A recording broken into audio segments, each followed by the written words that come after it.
तो वैकेंसी के मामले में देखा जाए तो 4987 वैकेंसी है, तो यहाँ पे 10 गुना बच्चे क्वालिफाई होंगे, यानी कि 49,870 जो एस्पिरेंट है वो यहाँ पे क्वालिफाई होने वाले हैं। उसके अलावा एग्जाम का अगर लेवल देखा जाए तो अच्छा खासा, ऐसा नहीं है कि एग्जाम इजी है। आईबी का जो पेपर है, अभी आईबी एसीआईओ का भी पेपर हुआ था, वहां पर भी पेपर का लेवल ठीक ठाक था, और यहाँ पर भी पेपर का जो लेवल है वो ठीक ठाक आया। अभी आपको चीजें समझ में आ जाएंगी, ये जो डाटा इससे भी आप चीजें समझ जाओगे, ठीक है। और यहीं से प्रैक्टिकली मैं आपको बताऊंगा कि कट ऑफ कितनी क्या रह सकती है, और वो चीजें आप भी समझ सकते हो। जैसे यहाँ पे 100 या उससे ऊपर स्कोर करने वाले 0 एस्पिरेंट है, 95 या उससे ऊपर स्कोर करने वाले 0 एस्पिरेंट है, 90 या उससे ऊपर स्कोर करने वाले 0 एस्पिरेंट है, 85 या उससे ऊपर स्कोर करने वाले 0 एस्पिरेंट है, 80 या उससे ऊपर स्कोर करने वाले केवल 68 एस्पिरेंट है। कैटेगरी वाइज आप देख सकते हैं, ऐसे 75 या उससे ऊपर स्कोर करने वाले 752 एस्पिरेंट है, 70 या उससे ऊपर स्कोर करने वाले 3353 एस्पिरेंट है, 65 या उससे ऊपर स्कोर करने वाले 9110 एस्पिरेंट है, 60 या उससे ऊपर स्कोर करने वाले 17967 एस्पिरेंट है, 55 या उससे ऊपर स्कोर करने वाले 28322 एस्पिरेंट है, 50 या उससे ऊपर स्कोर करने वाले 38724 एस्पिरेंट है। इससे नीचे 45 या उससे ऊपर स्कोर करने वाले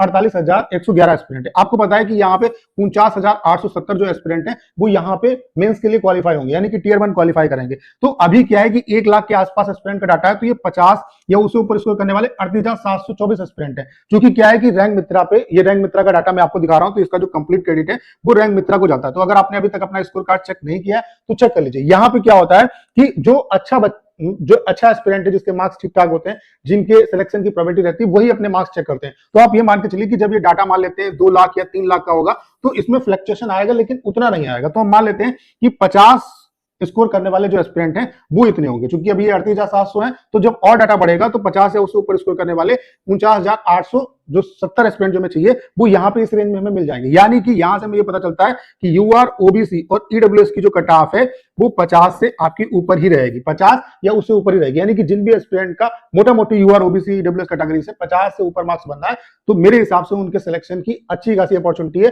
जो लोग कह रहे हैं कि 70 कट ऑफ जाएगी, 80 कट ऑफ जाएगी, 65 कट ऑफ जाएगी, तो वो स्टेट पे डिपेंड करेगी। उसके अलावा भी मैं आपको लास्ट ईयर का डाटा भी दिखाऊंगा, और लास्ट ईयर की कंपेयर में वैकेंसी कई गुना ज्यादा है, तो उससे कम ही आपकी कट ऑफ रहेगी, ठीक है। तो यहां से आपको एक आइडिया लग गया होगा कि ओवरऑल कट ऑफ किस रेंज में आपकी रह सकती है, ठीक है। बाकी इतने मार्क्स वाले जो एस्पिरेंट हैं उनको प्रिपरेशन करनी चाहिए। ओवरऑल कट ऑफ क्या कुछ रह सकती है, तो यूआर, ओबीसी और ईडब्ल्यूएस में आपकी जो कट ऑफ है वो 55 से 60 की रेंज में आपकी जा सकती है। ऐसा नहीं है जिसके 52 नंबर बनने हैं या 53 नंबर बनने हैं वो कहीं ना कहीं उसका सिलेक्शन नहीं होगा, तो ऐसा नहीं है। यानी कि 50 प्लस जो भी हैं उनको मेरे हिसाब से मेंस की प्रिपरेशन करनी चाहिए। आईबी रिजल्ट में कट ऑफ वगैरह डिस्क्लोज नहीं करता, आपका जस्ट रोल नंबर वहां पे शो होगा। तो यूआर, ओबीसी और ईडब्ल्यूएस में 55 से 60 की रेंज में आपकी कट ऑफ रह सकती है, और एससी एसटी में 45 से 50।